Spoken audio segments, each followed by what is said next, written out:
Hello, नमस्कार, राधे राधे। कैसे हैं आप? उम्मीद है कि आप सब मस्त होंगे। एक बार फिर से आप सभी का क्लियर विजन के ऑनलाइन प्लेटफॉर्म पे स्वागत है। मैं सुरेश चौधरी आप सबके लिए लेके आया हूं बेटा। आज जो नेक्स्ट हमारा पेपर है 80 नंबर जो रीजनिंग के, जिसमें 25 क्वेश्चन है, जो पटवार का पेपर है, उसको आज हम सोल्व करके देखेंगे। चलो तो एक बार जल्दी से हम सब सोल्व करते हैं। मार्क कर दो। देखो 25 नंबर आपसे रीजनिंग के पूछे गए थे। इनमें 111 पे जो फर्स्ट हमारा रीजनिंग का क्वेश्चन आया बेटा, वो ये था।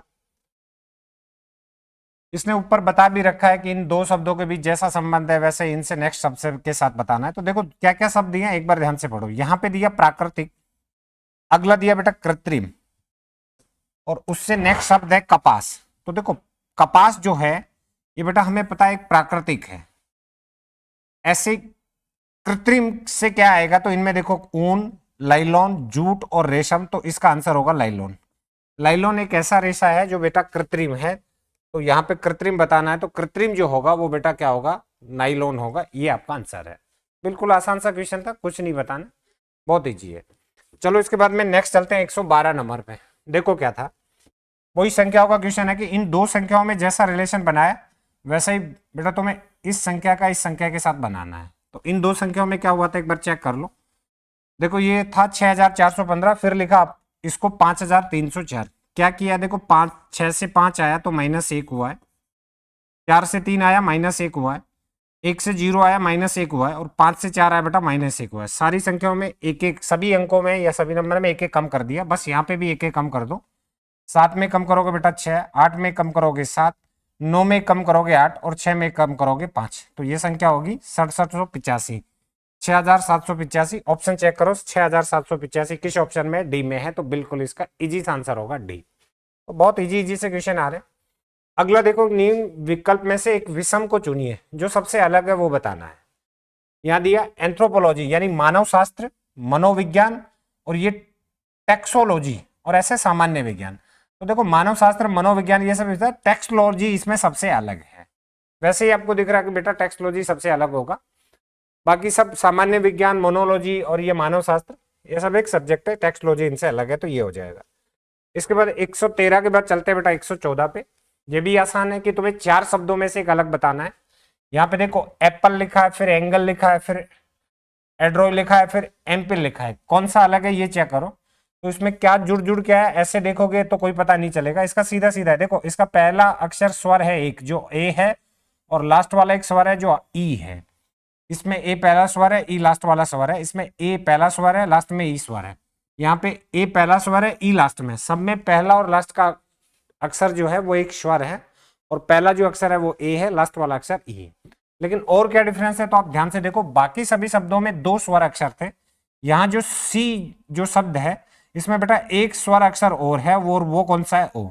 और तुम्हें बाकी सबसे अलग बताना है, तो बिल्कुल इसका अलग आंसर होगा सी, कि सी शब्द बाकी से अलग है। क्यों है, क्योंकि बाकी सभी में 2 स्वर अक्षर है, यहां पे इस शब्द में 3 स्वर अक्षर थे, तो आंसर हो जाएगा सी। ऐसे चलते बेटा 115 पे। 115 में यहां से ये कहा गया है कि श्रृंखला के आसन अक्षरों के बीच छोटे गए अक्षरों की संख्या एक बढ़ती जाती है। मतलब अगला जो अक्षर आ रहा है वो एक एक अक्षर बढ़ा के आ रहा है। तो निम्न में से कौन सी श्रृंखला इस नियम का पालन करती है, इनमें से कौन सा ऐसा शब्द दिया है जो इसका पालन कर रहा है। यानी आगे चलते चलते जैसे अगले अक्षर पे जाओगे आप एक एक अक्षर एक्स्ट्रा बढ़ता जाएगा, है ना। तो देखो सी से पी, या सी 3 पे पी 16 पे, यहाँ तो बहुत सारे अक्षर बढ़ रहे हैं, ए ऑप्शन गलत। आगे देखो एच से जे, तो बेटा एच से आई और जे 2 अक्षर बढ़ाए। फिर जे से एच, जे 10 पे एच 8 पे, यहाँ तो बेटा -2 कर दिया। और तुम्हें सभी अक्षरों में बढ़ता होना चाहिए, तो बी भी गलत। सी देखो एच से सी, एच 8 पे सी 3 पे, ये तो माइनस हो रहा है, ये सी भी गलत। डी को ध्यान से देखो, आई से के, तो आई से के बेटा यहाँ से आई से के, जे और के पहले 2 अक्षर जोड़े। फिर के से एन, तो के से आपको पता है के 11 पे एन 14 पे, तो कितने अक्षर जोड़े गए 3। एन से आर, एन 14 पे आर 18 पे कितने अक्षर जोड़े गए 4। आर 18 पे डब्ल्यू 25 पे कितने अक्षर जोड़े गए 5। एक एक अक्षर बढ़ते जा रहा है। देखो 2, 2 के बाद 3, 4, 5, बिल्कुल। और ये जो कह रहा है कि एक एक अक्षर, जो अगला अक्षर है वो एक एक अक्षर बढ़ा के जोड़ा गया, तो ऐसा किस ऑप्शन में जोड़ा गया, डी में। इस शब्द के सभी अक्षरों में ऐसा हुआ है, तो आंसर आपका डी होगा। इसके बाद चलते 116 पे। देखो यहाँ पे बेटा 5 शब्द दिए गए, तुम्हें इन सभी शब्दों को शब्दकोश के क्रम में लगाना है। शब्दकोश के क्रम में लगाओगे तो सबसे पहला अक्षर देखो सबका क्या है, सी, जो कि कॉमन है। सी सब में कॉमन है तो अगला देखते हैं ओ, ओ भी बेटा सब में कॉमन है। उसके बाद तीसरा एन, एन भी सब में कॉमन है। तीसरे के बाद चौथा अक्षर है सी, सी सब में कॉमन है। उसके बाद सी के बाद देखते हैं ई, इसमें ई है। यहां पे देखो पहले चार अक्षर सेम है, S C O N C, C O N C, C O N C, और इसमें सी O N C, C O N सी। तो ये पहले चार अक्षर मैं काट देता हूं क्योंकि ये दो तो सारे ही शब्दों में कॉमन है। उससे अगला अक्षर देखो क्या है। यहां बेटा ई दे रखा है इसने ई, और यहां पे दे रखा है, यहां पे भी ई है। उसके बाद इसमें आई दे रखा है, इसमें भी ई दे रखा है, और इसमें क्या दे रखा है ई। तो पहले तो मुझे ये बताओ इन सब में पहले क्या आएगा, ई पहले आता है कि आई? तो सब में पहले ई आएगा, सबसे लास्ट में आई आएगा। तो सबसे लास्ट में 3 नंबर आएगा, ये हमें पता है। और आप देखो सबको इनको फर्स्ट सेकंड क्रम में मत लगाना। आपको पता है कि इन सब बचे हुए 4 शब्दों में अगला अक्षर ई आ रहा है तो ई वाले पहले आएंगे, और ये जो आई आ रहा है ये सबसे लास्ट में आएगा, और सबसे लास्ट में आएगा तो सबसे लास्ट में 3 नंबर शब्द होगा। किस ऑप्शन में 3 लास्ट में? सिर्फ सी में है। तो बाकी जो आगे के 3-4 हैं कौन फर्स्ट सेकंड में आएगा उसको देखने की जरूरत नहीं। ऑप्शन के आधार पे इसका आंसर आ गया कि सबसे लास्ट में 3 आएगा, तो आंसर सी होगा, और किसी ऑप्शन में 3 है ही नहीं। वैसे भी चेक करना चाहोगे सर 4 कैसे पहले आ रहा है, तो देखो ई सब में कॉमन था, इन सब में ये तो आ ही गया तीसरा सबसे लास्ट में, इसको छोड़ दो। इनमें देखो ई के बाद एस है, इसमें ई के बाद पी है, इसमें ई के बाद क्या है, आई है, और इसमें ई के बाद क्या है, आर। तो सबसे पहले क्या आएगा, आई है, ई आएगा बेटा, है ना, तो 4 नंबर आ जाएगा। उसके बाद ई के बाद पी और एस, इन सब में कौन सा आएगा, तो बेटा उसके बाद पी आएगा, तो 2 नंबर आएगा। ऐसे सबका क्रम बन जाएगा। जो आप ऑप्शन को देखते हैं आंसर बता दिए थे सी था, तो ऐसे सी कर देना है। उसके बाद नेक्स्ट चलते हैं बेटा 117 पे। 117 में क्या है सुनो, एक सीरीज आपको अक्षरों की दी है, खाली जगह में कुछ अक्षर छोड़ दिए गए, ये आपसे पूछे गए हैं। चलो एक बार मैं ध्यान से पढ़ता हूं क्या है सीरीज। ए खालिस्तान सी, ए खालिस्तान सी, देखो सेम है। ए खालिस्तान सी, पहला ए खालिस्तान सी, ए खालिस्तान सी, फिर ए खालिस्तान सी, फिर ए और खालिस्तान। तो 3-3 अक्षरों की सीरीज बन रही है, हमें सीधा दिख रहा है। देखो 3 ये, फिर 3 ये, और लास्ट के 3 ये। अब इसने देखो इन सब के बीच का अक्षर नहीं दे रखा है, और पहला और दूसरा अक्षर ए दे रखा, तो हो सकता है इसमें भी दूसरा अक्षर ए हो। चेक करो किस किस ऑप्शन में, पर किसी भी ऑप्शन में ए नहीं था, तो इसका मतलब दूसरा अक्षर ए नहीं है। क्या हो सकता है तो चेक करो, सब में पहला अक्षर सी दे रखा है, सी, तो भाई ये सीरीज थी एसीसी, यहां पे भी एसीसी हो सकता है, एसीसी हो सकता है, लेकिन लास्ट में 2 ए आ गए और 2 ए फिर सी आ रहा है, तो इससे कोई सीरीज बनेगी नहीं। क्या करें, नेक्स्ट देखते हैं। एसीसी मतलब सेम अक्षरों की सीरीज नहीं है, तो और क्या करें। चलो अगला ऑप्शन इसमें देखो, यहां पे ए दिया है, तो क्या हो सकता है, ए सी सी, फिर ए सी, यानी यहां पे 2 बार सी है बेटा, यहां पे 2 बार ए है। फिर या 2 बार क्या आएगा, ए के बाद 2 बार सी आएगा, और फिर 2 बार ए, और फिर 2 बार ए आ जाएगा, तो एक बार क्या आ जाएगा, सी। ऐसा बनेगा। खाली जगह में क्या आएंगे, सी ए सी सी, सी ए सी सी, बी ऑप्शन होगा। देखो बेटा ये क्या सीरीज बनेगी, मैं पूरी लिख के दिखा रहा हूं। यहाँ पे ए आएगा, फिर 2 सी आएंगे, फिर बेटा ए आएगा, ये फिर 2 ए आएंगे, 1 सी आएगा, और फिर आगे 1 ए आएगा, 2 सी आएंगे, और फिर 2 ए आएंगे, 1 सी आएंगे। ऐसी सीरीज बन जाएगी। ए सी सी, ए सी, ए सी सी, ए सी, किस ऑप्शन से बनती है, बी से बनती है, तो आंसर बी हो जाएगा। बहुत ईजी था। इसके बाद 118 नंबर क्वेश्चन है। ये वैसे तो मैथ का क्वेश्चन है, जो एज आप मैथ में पढ़ते हो, पर हमारे यहाँ पे आ गया, तो एक बार इसको ध्यान से समझ लेते हैं। देखो इसने कहा बेटा कि माँ की आयु उसकी पुत्री की आयु से 3 गुना है, मतलब तिगुनी है। तो मैं यहाँ पे लिख देता हूं उसकी माँ, और इधर होगी बेटा उसकी पुत्री। अच्छा, माँ की जो आयु है पुत्री की आयु से 3 गुना है। अगर पुत्री की आयु x मान लो, तो माँ की बेटा होगी 3x, तिगुनी है तो x का तिगुना 3x। 6 वर्ष पहले माँ की आयु पुत्री की आयु से 5 गुना थी, तो 6 वर्ष पहले पुत्री की आयु क्या थी। ये बेटा ये जो दे रखी है, ये इन दोनों की वर्तमान एज का रेशो है, जो हमने बनाया है कि वर्तमान में पुत्री की आयु x है, तो उसकी माँ की 3 गुना है, तो 3x है। 6 वर्ष पहले पुत्री की आयु क्या थी, तो बेटा x माइनस 6 होगी, और 6 वर्ष पहले माँ की आयु क्या थी, तो ये भी 3x माइनस क्या होगी, 6 होगी। और इसने कहा कि 6 वर्ष पहले माँ की आयु पुत्री की आयु से 5 गुना थी, तो 6 वर्ष पहले देखो माँ की आयु क्या होगी बेटा, 3x माइनस 6। मैं बटा में पुत्री की आयु लिख देता हूं, इसकी कितनी थी, x माइनस 6, और बराबर जो 6 वर्ष पहले इनकी आयु का अनुपात था, वो दे रखा है कि माँ की आयु पुत्री की आयु से 5 गुना थी, तो इनका रेशियो 5:1 था। इसका मतलब मैं लिख दूंगा बेटा 5/1। क्रॉस मल्टीप्लाई कर लो, ये हो जाएगा 3x माइनस 6, 1 से गुणा करोगे तो ये 5 से करोगे, बराबर होगा बेटा 5x और माइनस 30। 3x से इधर ले जाओगे माइनस का हो जाएगा, 30 इधर लाओगे प्लस का हो जाएगा, तो बेटा ये 3 इधर जाएगा, प्लस माइनस का हो जाएगा, 5x में से 3x जाएगा बेटा 2x बचेगा, और ये इधर आ जाएगा तो प्लस का हो जाएगा, और 30 में से बेटा 6 जाएगा तो कितना बचेगा 24। x की वैल्यू आप यहाँ पे निकालोगे तो 24 में 2 का भाग दोगे बेटा कितना आएगा 12। x की वैल्यू 12 है। तो आपसे पूछा क्या है कि 6 वर्ष पहले पुत्री की आयु क्या थी। अच्छा, x की वैल्यू 12 है, मतलब बेटा वर्तमान पुत्री की आयु 12 साल है। 6 वर्ष पहले क्या थी, तो 12 में 6 घटा देंगे, 6 वर्ष पहले इसकी जो एज थी वो 6 वर्ष थी। किस ऑप्शन में बेटा, सी में है। तो 6 वर्ष पहले इसकी पुत्री की जो आयु थी वो 6 वर्ष थी, ये आपका आंसर होगा। इसके बाद नेक्स्ट चलते हैं 119। एक व्यक्ति ने एक महिला की तरफ इशारा करते हुए कहा, एक व्यक्ति कह रहा है बेटा किसी महिला के बारे में, इसको पेन से यूं चला के लिख के भी आप कर सकते हो, पर मैं आपको सबसे शॉर्ट तरीका इसका बता रहा हूं।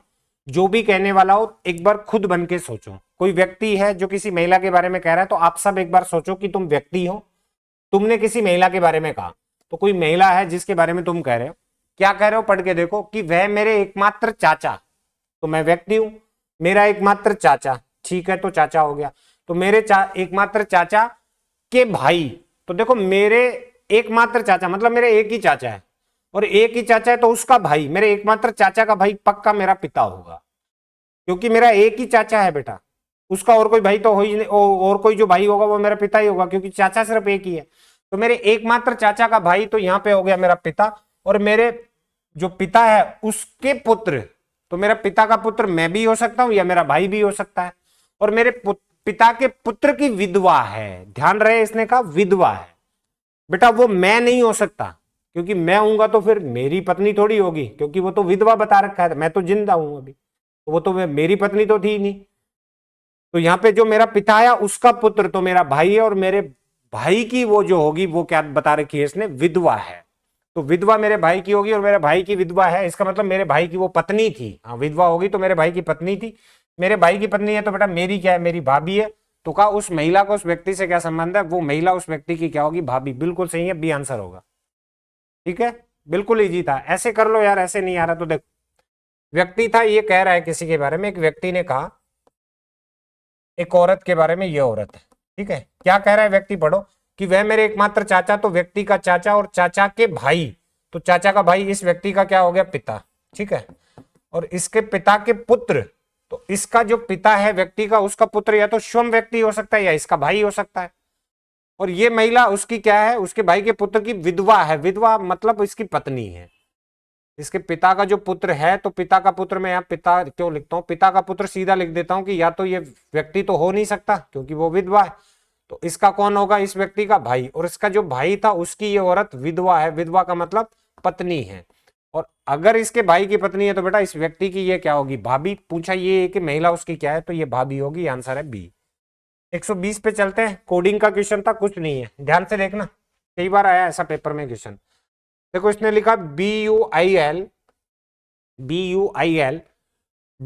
बिल्डर है ना, बिल्डर को क्या लिखा है, JVC के SFE ऐसे लिखा है, कैसे चेंज किया देखो एक बार, बी से जे, यू से वी, आई से सी, ऐसे रिलेशन बनाओगे बेटा बनेगा नहीं, क्रॉस कोडिंग थी, क्रॉस कोडिंग कैसे, पहले 3 अक्षरों की क्रॉस कोडिंग है, आई में एक जोड़ के जे, यू में एक जोड़ के वी, बी में एक जोड़ के सी, पहले 3 अक्षरों की क्रॉस कोडिंग +1, आगे एल से के, तो बेटा एल से के -1 हुआ है, यहाँ पे देखो डी से ई से एफ और आर से एस, लास्ट के 3 अक्षरों की क्रॉस कोडिंग +1, पहले 3 अक्षरों की क्रॉस कोडिंग +1, बीच के अक्षर में -1, और लास्ट के 3 अक्षरों की क्रॉस कोडिंग +1, बस ऐसा ही कर दो तुम, किसमें, सिलिंग में करना है,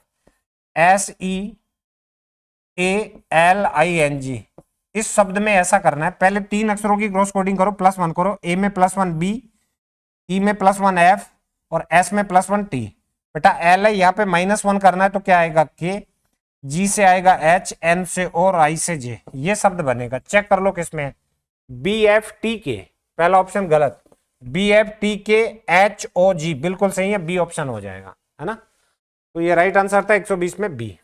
121, ये कोडिंग का फिर से क्वेश्चन है कि 482 का अर्थ है लाइफ इज ब्यूटीफुल, एंड 875 का अर्थ है गोल्ड इज कॉस्टली, और 236 का अर्थ है ऑरेंजमेंट आर ब्यूटीफुल, तो लाइफ के लिए निम्न में से कौन सा कोड है, लाइफ देखो बेटा कहां है, इस शब्द में है लाइफ, यहाँ पे इसका कोड क्या क्या था, या तो 4 हो सकता है, 8 हो सकता है, या 2 हो सकता है, मुझे ये देखो ये बताओ कि लाइफ इस लाइन के अलावा और किसी लाइन में आया क्या लाइफ शब्द? देखो इस सेकंड वाली इस लाइन में कहीं पे भी नहीं है, इस लाइन में भी कहीं पे भी नहीं है। तो इनमें से एक लाइफ का कोड ऐसा है 4 8 2 में से बेटा वो इसी लाइन में होगा और कहीं नहीं होगा। चेक करो अगली लाइन में, यहाँ पे 2 दे रखा है, 2 तो नहीं हो सकता लाइफ का।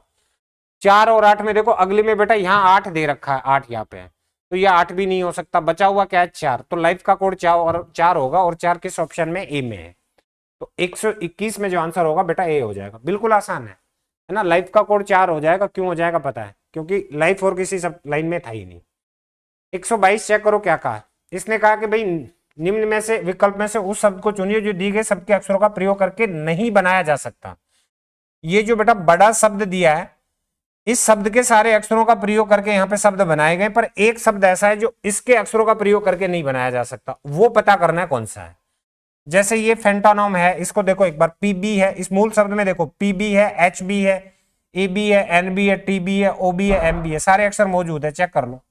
सीमेंट के सारे अक्षर मौजूद है, C E M E N T सारे मौजूद है। इसमें देखो आर ई पी आर, देखो एक तो ये आर यहाँ पे 2 बार आया तो 2 बार यहाँ पे भी दे रखा है, ठीक है। ये एस चेक करो मूल शब्द में कहीं पे है क्या?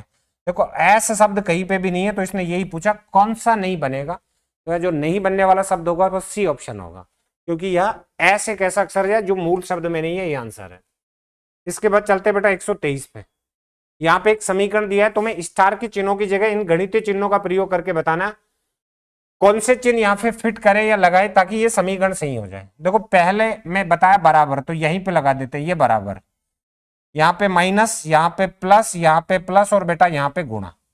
चेक करना, देखा पहले गुणा करते हैं। 5 को 5 से गुणा किया 25, 25 में 15 जोड़ा 40 और 40 और ये 5 में 5 घटाया तो 0, तो 40 13 के बराबर है, गलत, ये ऑप्शन गलत था। बी में चेक करो, यहाँ पे बराबर दिया है, अगला यहाँ बेटा गुणा दिया है, यहाँ पे क्या दिया भाग दिया है और ये माइनस और ये प्लस।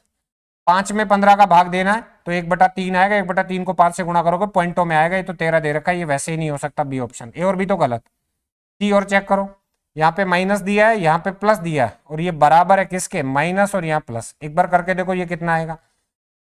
13 में 5 घटाना बेटा 8 बचेगा, 8 में 5 जोड़ोगे 13 आएगा, 5 से 5 वैसे काट दो 13 बच गया। इधर 13 हो रहा है कि देखो 5 में 5 घट गए 13, 15 के बराबर है, बिल्कुल सी ऑप्शन गलत, डी आंसर हो जाएगा। एक ही ऑप्शन बचा डी, बस वो हो जाएगा।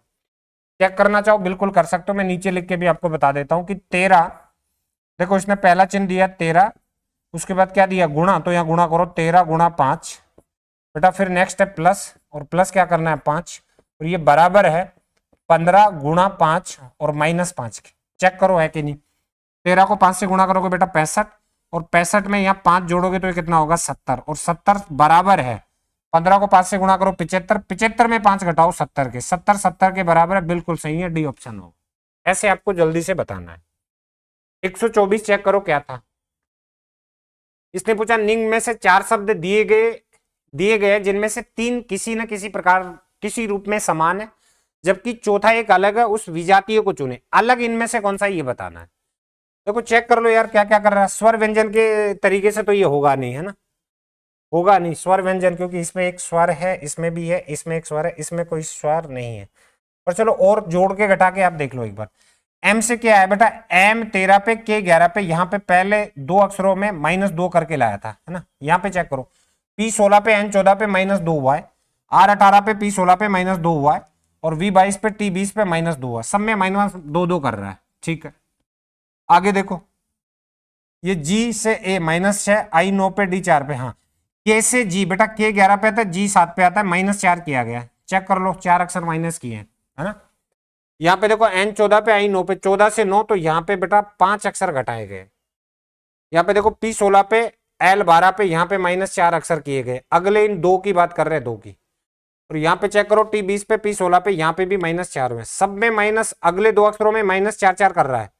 सिर्फ इस बी ऑप्शन में 5 अक्षर घटाए गए थे, अलग पूछा है तो बिल्कुल बी ऑप्शन हो जाएगा। ऐसे आपको जल्दी से कर लेना है। पहले तो सब में ही 2-2 कम कर रहा था, पर अगलों में सब में 4-4 कम किया, यहाँ बेटा 5 कर रहा था, इसलिए बी अलग हो गया। उसके बाद नेक्स्ट चलता है 125, दिशा का क्वेश्चन है, देखो ध्यान से कैसे। अरुण ने एक बिंदु ए से चलना शुरू किया, बेटा यहां से चलाते ए से, ठीक है। 10 किलोमीटर पूर्व में चला तो पूर्व मेरे दाएं हाथ की ओर होगा, बेटा ऐसे चला देंगे 10 किलोमीटर, ये मान लेते 10 था, और बिंदु बी पर पहुंच गया, ये बिंदु बी है। उसके बाद क्या कहा, फिर मैं उत्तर की ओर घूमा और 3 किलोमीटर चलकर सी पे पहुंचा। उत्तर की ओर घूम गया, उत्तर इधर है और ये सी यहां मान लेते हैं, और कितना किलोमीटर चला है, 3। उसके बाद पश्चिम में मुड़ा और 12 चला। बेटा 10 इधर आया था, इधर से 12 जा रहा है, तो इससे थोड़ा ज्यादा होगा। ज्यादा होगा तो मैं मान सकता हूं कि यहां से ये यहां तक था, यहां तक पहुंच गया था ना, यहां से यहां आ गया था ये, और ये 12 है। और कौन सा बिंदु है यहाँ पे, 12 चल के किस पे पहुंच गया, डी पे पहुंच गया। ठीक है, और डी से दक्षिण में मुड़ा और ई बिंदु पर ई बिंदु तक जाने के लिए 3 किलोमीटर चला, तो ये ई बिंदु है और इधर 3 आ गया। सबसे पहले ये चेक करो बेटा कि उत्तर में 3 जाके फिर ये दक्षिण में 3 आ रहा है। देखो इधर 3 गया था, वापस 3 आ रहा है, तो ये 3 इसके बराबर है, तो ये बिल्कुल सीध में है। यहां से इसके सीध में, तो आपसे क्या पूछा कि प्रारंभिक बिंदु से किस दिशा में, यहां से इधर कौन सी दिशा होगी। तो बेटा मेरे ठीक सामने उत्तर, पीछे दक्षिण, दाएं हाथ को पूर्व और बाएं हाथ को जो दिशा होगी वो इधर कौन सी होगी, पश्चिम होगी। और बस आपसे दिशा ही पूछी गई है तो वो पश्चिम होगी। किस ऑप्शन में है, तो बेटा यहाँ सी ऑप्शन में, सी आंसर है। आसान सा क्वेश्चन था, आराम से आप इसे कर सकते हैं। नेक्स्ट है 126। एक घड़ी में 4:30 बज रहे हैं और अगर मिनट की सुई पूर्व दिशा में है तो बताओ घंटे की सुई किस दिशा में होगी। देखो बेटा घड़ी ऐसे होती है, मैं इसमें लिखूं तो यहाँ पे 12 होते हैं, आप सबको पता है, यहाँ पे 3 बजते हैं, यहाँ पे 6 बजते हैं और यहाँ पे कितना बजता है, 9। इसने कहा 4:30 बजे हैं, तो 4:30 बजे यार घंटे की सुई कहाँ होती है, देखो 4 और 5 के बीच में लगभग यहाँ होती है। यहाँ पता है सबको घंटे की सुई का, 4:30 बजे घंटे की सुई 4 और 5 के बीच होती है, छोटी सुई होती है, तो मैं यहाँ मान लेता हूँ। और 30 मिनट हो रहे हैं, तो 30 पे मिनट की सुई 6 पे होगी, यहाँ ऐसे थी। और कहा कि अगर मिनट की सुई पूर्व दिशा में है, मतलब अभी अगर एक्चुअल में देखे तो बेटा इधर उत्तर है, इधर दक्षिण है, इधर पूर्व है और इधर पश्चिम है, तो इधर दक्षिण है, दक्षिण में है सुई। लेकिन ये कह रहा है कि ये दक्षिण नहीं, क्या है, ये पूर्व दिशा है। तो अगर बेटा इस दिशा को ये पूर्व मान रहा है तो इसके ठीक विपरीत इधर कौन सी दिशा होगी, पश्चिम। ये आप सबको पता है। और अगर इधर पूर्व और इधर पश्चिम मान रहा है तो इधर पता है हमें उत्तर होगी, और इधर उत्तर है तो इधर कौन सी दिशा होगी, दक्षिण दिशा होगी। अब आपसे पूछ क्या रहा है कि बताओ घंटे की सुई किस दिशा में होगी, तो घंटे की सुई इधर है बेटा, यानी उत्तर और पूर्व के बीच में। और उत्तर और पूर्व के बीच में आप सबको पता है कौन सी दिशा होती है, उत्तर पूर्व दिशा होती है। उत्तर पूर्व किस ऑप्शन में था, ए ऑप्शन में था, तो बेटा इसका आंसर हो जाएगा ए। ऐसे आपको जल्दी से कर लेना है। नेक्स्ट चलते हैं, इसके बाद अगले। दी गई श्रृंखला में कौन सा पद गलत है ये बताना। मैं इधर लिख रहा हूं, देखो क्या क्या दिया था, 15, अगला दिया बेटा 18, फिर अगला दिया है 22, फिर अगला दिया है 27, फिर अगला दिया है 33, फिर अगला दिया 41, फिर अगला दिया 48। कौन सा पद गलत है ये बताना। देखो 15 से 18 बेटा 3 जुड़ा है, 18 से 22 4 जुड़ा है, 22 से 27 5 जुड़ा है, 27 से 33 6 जुड़ा है, 33 से 41 बेटा 8 जुड़ा है। अब आप चेक करो कैसे जुड़ते हुए आ रहा था। देखो 3 4 5 6, अगर क्रम से एक एक जोड़ रहा है तो यहाँ 6 नहीं 7 जुड़ना चाहिए था यार। अगर मैं 7 जोड़ता तो ये कितना होता, देखो कितना होता, 33 में 7 जोड़ता 40, और यहाँ 7 जोड़ता, अब यहाँ 8 जोड़ देता तो बिल्कुल सही हो जाता 48। गलत पद पूछा है तो यहाँ गलत पद जो आ रहा है वो कौन सा, 41, क्योंकि 41 की जगह बेटा कितना आना चाहिए था, 40। बस गलत पद ही बताना है तो बी ऑप्शन होगा कि गलत पद कौन सा है, 40 है। नेक्स्ट इसके बाद एक सिटिंग अरेंजमेंट का क्वेश्चन आता है, थोड़ा सा बड़ा, ध्यान से देखो कितने लोग हैं। इसने कहा बेटा कि 8 मित्र हैं जिनके नाम है ABCDEFG व H। ये केंद्र की ओर मुंह करके एक वृत्त के गिर्द बैठे, गिर्द का मतलब है चारों ओर बैठे हैं। तो सबसे पहले तुम एक सर्कल बना लो, 8 आदमी है बेटा, 8 डंडे लगा लो। देखो 1 2 3 4 5 6 7 और कितने डंडे, 8। सबका मुंह अंदर है, ये ध्यान रखना, केंद्र में है। फर्स्ट लाइन दी कि ई जी के बाएं तीसरा है, ई जो है ना जी के बाएं तीसरा है। चलो मैं जी को नीचे नीचे बैठा लेता हूं, इसका बायां इधर होगा, तीसरा है, पहला दूसरा तीसरा, यहां पे कौन बैठा है, ई। तो ई जी के बाएं तीसरा है जो। तो ध्यान रहे बेटा, जो या जो की किस वाले आदमी के लिए आता है, दूसरे वाले आदमी के। दूसरा आदमी कौन है, जी, यानी ये जी है, ये बी के एकदम दाएं को है। जी जो है बी के एकदम दाएं, तो बेटा बिल्कुल यहां बी आ जाएगा क्योंकि बी का मुंह अंदर है, तुरंत दाएं कौन है, जी है। ये ऐसे होगा। आगे पढ़ो, और फिर आगे और दिया कि जो ए के बाएं तीसरा है। तो यहां जो ये जो आ रहा है ये किस वाले आदमी के लिए आ रहा है बेटा, इस बी के लिए आ रहा है। ये जो बी है ये भी ए के बाएं तीसरा है, तो ये जो बी है ना ए के बाएं तीसरा है, तो ए को किधर बेटा, यहां पे। देखो ए का मुंह अंदर है बेटा, बाया इधर होगा, पहला दूसरा तीसरा कौन है, बी है, बिल्कुल है।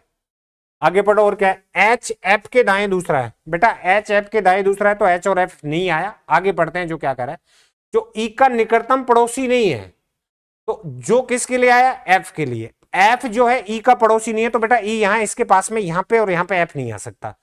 एफ या तो यहां पे होगा या फिर बेटा यहां पे होगा। और एफ के बारे में क्या कह रहा है कि एच एफ के दाएं दूसरा है, तो एफ यहां मानोगे इसका दाएं इधर का पहला और दूसरा, यहां तो एच आ ही नहीं सकता, यहां एच नहीं आएगा तो एफ भी नहीं आ सकता, तो इसका मतलब पक्का बेटा एफ यहां था और एफ के दाएं दूसरा, दाएं इधर का पहला और दूसरा, यहां जो बैठा है वो कौन है, एच है, तो ये एच हो गया। नेक्स्ट पढ़ो, डी बी का निकटतम पड़ोसी नहीं है, डी जो है वो इस बी के पास में नहीं बैठा है, तो बेटा यहां जो बैठेगा वो कौन होगा, डी, और डी यहां बैठ गया तो एक आदमी बचा हुआ, बताओ कौन बैठा है, कौन बचा हुआ, उसको और बिठा दो। यहां जो बैठा है वो डी बैठा है, एक बचा हुआ कौन है, चेक कर लो, ए आ गया, बी आ गया, हमारा सी अभी तक नहीं आया था, सी को यहां बिठा देंगे, तो A B C D E F G और एच सारे लोग आ गए। अब आप पढ़ो क्या है, डी के संबंध में बी का सही स्थान कौन सा है, बेटा डी के संबंध में बी का स्थान बताना है, बी ये रहा, तो डी यहां बेटा इसका अंदर मुंह है, तो बी इधर से देखेंगे तो ये दाया होगा, दाएं कौन सा है, पहला दूसरा तीसरा, तो चेक करो दाएं तीसरा, दाएं तीसरा बिल्कुल दे रखा है, सी ऑप्शन में है बेटा।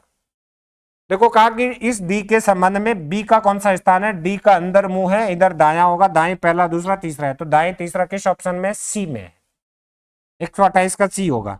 129 पे चलते हैं बेटा, क्या है कि ए व डी के बीच में कौन बैठा है, ए और डी के बीच में कौन बैठा है, तो ए और डी ये रहे बेटा, इन दोनों के बीच में कौन बैठा है, एच बैठा है, तो इसका आंसर एच होगा, और एच किस ऑप्शन में, डी में है, तो ये डी आंसर होगा। ऐसे आपको जल्दी से कर लेना। अगला क्वेश्चन अलग आ गया, अब ये मैट्रिक्स का हिस्सा जैसा क्वेश्चन आ गया बेटा, यहाँ की आपसे संख्या पूछ रहा है, बता दो। वैसे ही संख्याओं को देखते पता पड़ रहा है बेटा, ये 16 हमें पता है 4 का स्क्वायर है, 9 किसका स्क्वायर है, 3 का, और 4 किसका स्क्वायर है, 2 का, तो सब 4 का स्क्वायर उससे छोटी संख्या, 3 का स्क्वायर उससे छोटी संख्या, 2 का स्क्वायर। या देखो ये 6 का स्क्वायर, ये 5 का स्क्वायर, ये 4 का, 6 का 5 का 4 का, एक एक कम कर रहा है। 64 किसका स्क्वायर है बेटा, 8 का, 49 किसका है, 7 का, तो ये आएगा 6 का स्क्वायर, और 6 का स्क्वायर आप सबको पता कितना होता है, 36, तो यहाँ जो संख्या आएगी वो 36 होगी, और 36 बेटा किस ऑप्शन में है, सी में है। वैसे आप जल्दी से सी आंसर बता सकते हो। 130 के बाद चलते हैं 131 पे। देखो यहाँ पे एक अक्षरों की सीरीज आई, अगला अक्षर पूछा गया, मैं यहाँ पे लिखता हूँ बेटा वाई एस एन जे, और ये अगला अक्षर है जी, इससे अगला पूछा गया है। देखो y 25 पे आता है, s 19 पे आता है बेटा, 25 से 19 तो कितने अक्षर कम हुए हैं, 25 से 19 6 अक्षर कम किए गए। s 19 पे n 14 पे तो कितने अक्षर घटाए गए, 5, n 14 पे j 10 पे कितने अक्षर घटाए गए, 4, j 10 पे g 7 पे कितने अक्षर घटाए गए, 3, g 7 पे, अब देखो घटते हुए क्रम में माइनस एक एक संख्या कम करते जा रहा है ना, 6 5 चिन्ह को भूल जाओ, माइनस है प्लस है, तुम तो ये देखो 6 से कम के 5 4 3, अब क्या हो जाएगा 2, और माइनस चिन्ह है तो माइनस होगा, जी 7 पे आता है, 2 घटाओगे 5, 5 पे कौन सा अक्षर आता है, ई, ई किस ऑप्शन में, जल्दी से देख के बता देंगे, तो बेटा बी ऑप्शन में है, और बी में ही आएगा, बी ऑप्शन होगा, और बी में जो अक्षर आएगा वो ई होगा, तो ई आंसर करना है। इसके बाद चलते हैं 132 पे। अब ये बेटा कथन और तर्क का क्वेश्चन आ गया, इस कथन को पढ़ के तुम्हें 2 तर्क दिए, तुम्हें ये बताना है कि कथन के अकॉर्डिंग कौन सा तर्क सही है। तो जैसे पढ़ो, इसने क्या कहा, कथन में ये कहा कि क्या कृषि खेतों में रासायनिक कीटनाशकों के प्रयोग को पूर्ण प्रतिबंधित होना चाहिए, मतलब जो खेती बाड़ी का काम करते हैं वो जो रासायनिक कीटनाशकों के प्रयोग करते हैं, मतलब कीटों को मारने के लिए जो रसायन का प्रयोग करते हैं, क्या वो प्रतिबंधित होना चाहिए, ये कह रहा है। तो तर्क देखो फर्स्ट क्या है कि नहीं, फसलों को कीड़ों से नुकसान होगा क्योंकि अपने जीवन चक्र के दौरान प्रत्येक फसल पर कीड़ों का आक्रमण होता है, तो ये बिल्कुल बात सही है। अगर आप रसायनों का छिड़काव नहीं करोगे तो वो जो कीड़े हैं वो उस फसल को नुकसान करेंगे और उसकी पैदावार ही नहीं होने देंगे, तो ये सही कह रहा है कि फसलों से कीड़ों को नुकसान होगा क्योंकि वो अपने जीवन चक्र के दौरान प्रत्येक फसल पर कीड़ों का आक्रमण होता रहता है ना, कोई भी फसल हो उस पर कीड़े ये सारे जो मच्छर वच्छर होते हैं वो आक्रमण करते रहते हैं, तो उसके हिसाब से ये बात सही है कि यार ऐसा होगा। दूसरा आप पढ़ो क्या है कि हाँ इससे वातावरण प्रदूषित होता है और भूजल सदूषित होता है, इससे बदले जैविक, इसके बदले आप जैविक कीटनाशकों का उपयोग किया जाना चाहिए। बिल्कुल ये बात भी सही कह रहा है क्या, या रासायनिक की जगह आप जैविक जो कीटनाशक है उनका प्रयोग कर सकते हो, जिससे वातावरण भी प्रदूषित नहीं होगा और सही आपका काम चलता रहेगा। तो इस कथन के अकॉर्डिंग बेटा यहाँ पे हमें ये तर्क भी सही लगता है कि भाई बिल्कुल यार इनकी भी जरूरत है, रासायनिकों की क्यों जरूरत है, क्योंकि वो फसलों पे जो कीड़े वीड़े ये सब है बहुत नुकसान पहुंचाते हैं, तो इसका छिड़काव भी जरूरी है। और दूसरे में ये कह रहा है कि यार इससे वातावरण प्रदूषित होता है, तो ये बात भी सही है, और उसके लिए कह रहा है कि अब तुम जैविक कीटनाशकों का प्रयोग कर सकते हो, तो ये भी सही है। तो इसलिए बेटा इसके पहला और दूसरा दोनों ही तर्क सही लगते हैं, और दोनों तर्क सही हो तो आप क्या आंसर दोगे, यहाँ पे देखो क्या, हाँ या तो केवल फर्स्ट और सेकंड, हाँ केवल फर्स्ट और सेकंड आंसर कर दे, सी आंसर दोगे। सी इसलिए दिया होगा क्योंकि इस कथन के अकॉर्डिंग पहला और दूसरा दोनों ही तर्क सही हो रहे हैं, दोनों बातें सही है। अगला देखो क्या है, कथन में क्या कहा कि मरुस्थलों में एक जगह से दूसरी जगह जाने के लिए ऊंट के बिना काम नहीं चल सकता। बिल्कुल सही है, रेत बहुत अधिक होती है। ऊंट आपको भी पता है रेगिस्तान का जहाज कहलाया जाता है। कथन में यही बता रहे कि मरुस्थलों में एक जगह से दूसरी जगह जाने के लिए ऊंट के बिना काम नहीं चल सकता। बिल्कुल सही है। निष्कर्ष निकालो इस कथन के अकॉर्डिंग कौन सा सही है कि मरुस्थल में ऊंट ही आवागमन का सबसे आसान साधन है। बिल्कुल बात सही है, इसमें कोई दोहराई नहीं। कथन में जो कह रहा है बताया, मरुस्थलों में ऊंट उपलब्ध होते, बिल्कुल बात सही है बेटा। कथन में ऊंट उपलब्ध होते, आप सोचोगे कि कथन में तो है नहीं, पर ये देखो मरुस्थल में ऊंटों के बारे में कह रहा है तो उपस्थित या उपलब्ध होते हैं, ये बात सही है। अगर वो ऊंटों के काम से ही वो ठीक होता है, दूसरी जगह जाने के लिए आसान होता है, तो बिल्कुल मरुस्थलों में ऊंट उपलब्ध होते हैं। ये बात भी सही है और ये भी सही है। दोनों निष्कर्ष सही होंगे तो आप कौन सा आंसर दोगे? बिल्कुल यहाँ डी आंसर दोगे कि निष्कर्ष फर्स्ट और सेकंड दोनों ही तर्क संगत है, तो बात सही है। इसके बाद चलते बेटा, ये 134 नंबर क्वेश्चन है। यहाँ पे एक कैंडिडेट है, एक सरकारी क्षेत्र के संगठन में प्रबंधन प्रशिक्षुओं को भर्ती हेतु चयन के लिए पात्र होने के लिए निम्नलिखित शर्तें रखी गई है। किसी को लगाना है सरकारी क्षेत्र संगठन के प्रबंधन के लिए, उसके लिए उस कैंडिडेट में क्या क्या होना चाहिए, उसकी कुछ शर्तें दी हैं। तो एक बार मैं शर्तें लिख लेता हूं, फिर हम देखते हैं कि कौन लगेगा कौन नहीं लगेगा। बेटा मैं एक पेज ऐड कर लेता हूं, चेक कर लो शर्त क्या क्या है जल्दी जल्दी, है ना। फर्स्ट शर्त देखो इसकी क्या है। पहली शर्त दी है कि किसी भी विषय के क्षेत्र में कम से कम 65% अंक सहित प्रथम श्रेणी स्नातक होना चाहिए। बेटा वो कैंडिडेट, पहली शर्त ये बता रहा है कि उसका स्नातक जो है वो प्रथम श्रेणी से, और परसेंटेज बताए 65% के साथ होना चाहिए। ये बात इसने कही है, ठीक है ना। अगला देखो कि कम से कम 6 महीने की अवधि का कंप्यूटर पाठ्यक्रम पूरा होना चाहिए, मतलब उसको कंप्यूटर पाठ्यक्रम होना चाहिए पूरा। सेकंड शर्त है कि कंप्यूटर होना चाहिए, और जो कंप्यूटर पाठ्यक्रम वो कितने मंथ का होना चाहिए? 6 मंथ का होना चाहिए, कम से कम 6 मंथ का होना चाहिए, ठीक है। अगला क्या कह रहा है बताओ? अगला कह रहा है कि चयन परीक्षा कम से कम 50% अंकों सहित पास होनी चाहिए, मतलब उसके चयन, तीसरी शर्त यह है कि जो चयन परीक्षा हुई है उसमें उसके कम से कम कितने परसेंट मार्क्स होने चाहिए? 50% मार्क्स होने चाहिए, ये इसने बताया। देखो ये आगे कहा कि उसकी आयु 1/8/2006 को 21 से 28 वर्ष होनी चाहिए। बेटा 1/8/2006 को, चौथी शर्त है कि 1/8/2006 को उसकी आयु कितने से कितने के बीच होनी चाहिए? इसने कहा भाई 21 से 28 वर्ष के बीच होनी चाहिए, तो एज लिमिट भी दे दी 21 से 28 के बीच हो। और अगली शर्त क्या है वो और पढ़ लो। इसने कहा 50,000 रुपए का बॉन्ड हस्ताक्षर करने के लिए तैयार होने चाहिए, मतलब उसको एक बॉन्ड देना पड़ेगा 50,000 का, वो भी वो करना चाहिए। तो ये पांचवी शर्त और होगी कि बेटा उसको 50,000 के बॉन्ड पे एक साइन करने होंगे, ठीक है। ऐसे 5 शर्तें बताइए। अब तुम्हें एक क्वेश्चन देगा, कोई उम्मीदवार देगा, उसके बारे में कहेगा कि बताओ चयन करना है कि नहीं। अच्छा 2 बातें और बताइए। अगर कोई ऐसा उम्मीदवार है जो पहली शर्त पूरी नहीं करता है, मतलब वो स्नातक में 65% अंक नहीं लाता है और उसने स्नातकोत्तर कर रखा है, मतलब पीजी कर रखा है, तो उसका मामला उप निदेशक के पास भेजा जाएगा। और 5वीं शर्त पूरी नहीं करता है, इसका मतलब अगर वो 50,000 के बॉन्ड पे साइन नहीं करता है लेकिन विपणित अधिकारी के रूप में कम से कम 2 वर्ष का कार्य अनुभव हो, तो ऐसा मामला निदेशक के पास भेजा जाएगा। ये 2 शर्त और दे दी, ये तुम्हें ध्यान रखनी है। अब चलते हैं पहले क्वेश्चन पे। पहले क्वेश्चन में क्या है? इसने कहा सुशांत अवस्थी ने 2003 में 22 वर्ष की आयु में प्रथम श्रेणी से 73% अंकों के साथ बीएससी कर ली है। तो यार स्नातक हो गया, बात खत्म, है ना। ठीक है, उसके बाद 73% के साथ, है ना, 65 ही बताया था उसने। तो अब इसने कहा 200 दिनों की अवधि का कंप्यूटर कोर्स किया है। 6 महीने तो हो ही गए यार 30 दिन के हिसाब से, है ना। तो बिल्कुल कंप्यूटर कोर्स 6 महीने का हो गया, ये भी इसका सही है। आगे देखो चयन प्रक्रिया में कितने लाया, और 2004 में बतौर विपणन अधिकारी एक प्राइवेट संगठन में काम कर रहा है, 4 से कर रहा है ना। और अब वह काम कर रहा है, उसने 64% चयन प्रक्रिया में अंक प्राप्त किए हैं, तो चयन में इसके 64 आए, बात सही है। आगे चलो, आगे और क्या दिया उसके बारे में? 64, और इसकी उम्र कितनी? 22 साल उम्र हो गई है ना। कब हो गई थी 22 साल? 2003 में हो गई थी, ये बेटा 2006 आ गया, तो 22 से ज्यादा का है तो उम्र भी सही है। लास्ट बचती है शर्त 50,000 की। अब आप ध्यान से पढ़ो, इसने कहा कि वे 50,000 रुपए पर हस्ताक्षर करने के लिए तैयार नहीं है। इस शब्द को ध्यान से देखना, जल्दीबाजी में गलत मत कर देना।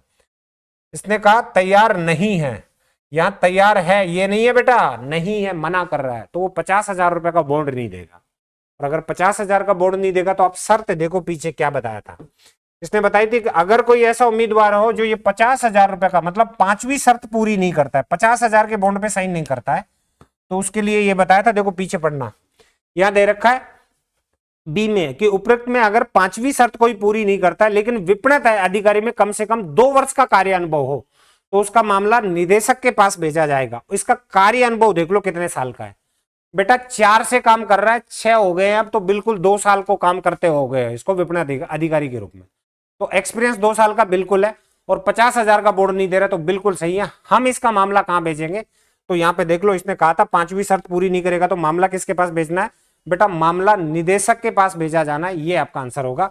और निदेशक के पास भेजोगे तो यहाँ कौन से ऑप्शन में चेक करो, उम्मीदवार का मामला निदेशक के पास भेजा जाना, बिल्कुल बात सही है। तो यहाँ पे जो आंसर आना है वो बेटा क्या आएगा, सी आएगा। तो यहाँ पे हम सी कर देंगे कि मामला निदेशक के पास भेजा जाना है। चलो इसके बाद में 135 है, इसको देखो, अमित चौहान ने 81% अंकों के साथ उत्तीर्ण कर लिए, गणित से स्नातक कर लिया, स्नातक हो गई 81 है, ठीक है।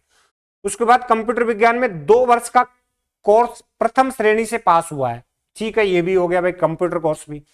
उसकी जन्म तारीख 23 सितंबर 1979 है, तो बेटा 21 साल तो वो, और 6 के ये 27 साल हो गए, 21 और 6 27, तो एज भी हो गई है ना। तो देखो ये दूसरा कैंडिडेट क्या क्या शर्त पूरी कर देगा, देखो एक बार क्या क्या पूरी कर रहा है, ध्यान से देखना। ये कर रहा है बेटा कि स्नातक इसका 85% के साथ हो गया, तो ये बात भी सही है, कंप्यूटर उसने कर ही लिया, ये भी सही है, एज उसकी हो ही गई है ना, 21 वो थी, और 21 कब तक हो गई थी, देखो इसने कहा ना 2 वर्ष का कार्य, 1979 को हुआ था, तो कितने साल का हो गया अभी, 6 तक 79, 21 तो साल, ये 6 27 साल का हो गया, तो बिल्कुल बात सही है। और 50,000 रुपए का बॉन्ड भी दे सकता है, ये बात भी सही है ना, तो ये 50,000 का बॉन्ड भी दे सकता है, इसकी उम्र भी हो गई है। चयन में कितने % अंक आए ये चेक कर लो एक बार, चयन प्रक्रिया में कितने अंक आए, तो देखो अमित चौहान 81% के साथ करता है, कंप्यूटर विज्ञान में 2 वर्ष का कार्य अनुभव है, 2 वर्ष का कोर्स किया है, जन्म तारीख इतनी है, 50,000 का बॉन्ड दे सकता है, और उसने 76% अंकों सहित चयन परीक्षा पास की है, 76% अंक आए बेटा चयन प्रक्रिया में, तो ये शर्त भी पूरी करता है। और बेटा ये कैंडिडेट सारी शर्त पूरी करता है, तो इसका मतलब इस कैंडिडेट का चयन कर देना है। और चयन करोगे तो ऑप्शन कौन सा आएगा, यहाँ पे देखो, इसने कहा उम्मीदवार का चयन किया जाना है, बिल्कुल किया जाना है, तो इसका आंसर जो बनेगा वो बेटा कौन सा बनेगा, डी बनेगा, है ना, तो इसका आंसर डी हो जाएगा। तो आज हमारे जो 25 क्वेश्चन बेटे आपके इस पटवार के पेपर में आए थे वो सारे हमने सोल्व किए। आप सबको ये सारे वीडियो से फायदा होता है बेटा, अच्छे लगते हैं तो बिल्कुल आप इसको शेयर करना, वीडियो को लाइक करना, और इतने समय आप सब हमारे साथ जुड़े रहे, इसके लिए थैंक्स टू ऑल। फिर हम सब मिलेंगे नेक्स्ट अगले सेशन में, जब तक के लिए टेक केयर, जय हिंद, जय भारत, बाय।